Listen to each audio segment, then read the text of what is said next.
Kiepersol Winery has been nestled in Bullard for 20 years now. First, making wine and serving food, but just recently, they've been making vodka, rum, and bourbon.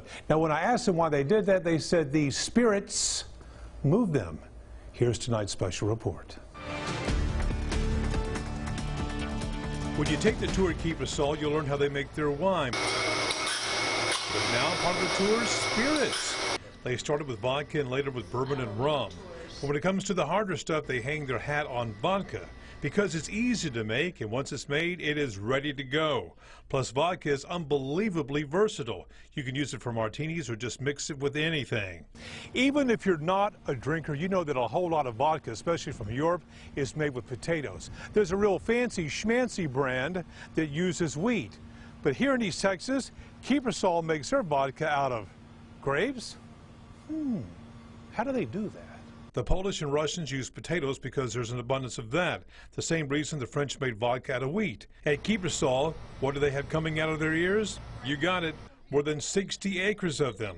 We were lucky to be there this day because the green grapes are turning purple. That doesn't happen too often. They were ready to be picked. Some grapes are used for wine. The others go to these vodka bottles. You make the vodka in these big steel distillers. And you better know what you're doing. That's why you hired John Smith here to be your engineer. He knows how to make the product, and he can fix anything. He knows how to age bourbon. He knows how to shake that sugar for rum.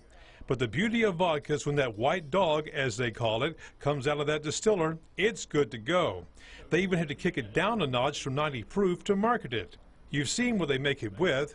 Here's how to make it, plus a lesson at the end. You have a pot. You put your beer or wine in the pot. All distillation starts with either a beer or a wine. Wine constitutes anything that's fermented from readily available fermentable sugar.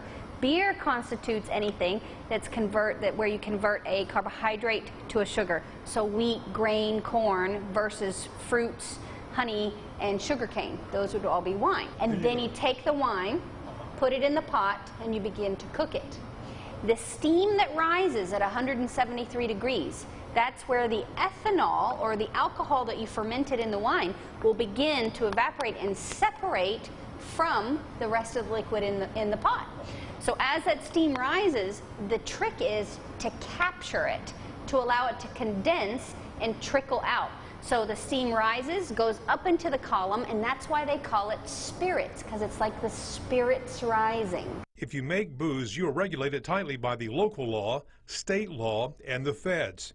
At Kiepersol, they can legally sell you 2 bottles a month, but if you want more, they'll be glad to point you to a liquor store, which will. The vodka, bourbon, and rum are all named after the men of Kiepersol. Arnell says the wine and spirits they make is to honor them. The owners say Kiepersol is run with East Texas values. The entire operation is made from repurposed building supplies. They stay small to stay out of debt. If liquor laws change, who knows what the future will bring. But for now, and even forever, they are more than happy to be that small craft business down in Bullard, sitting on 60-plus acres of beautiful farmland, offering beautiful views, serving tasty meals, and celebrating the spirit of Kiepersol.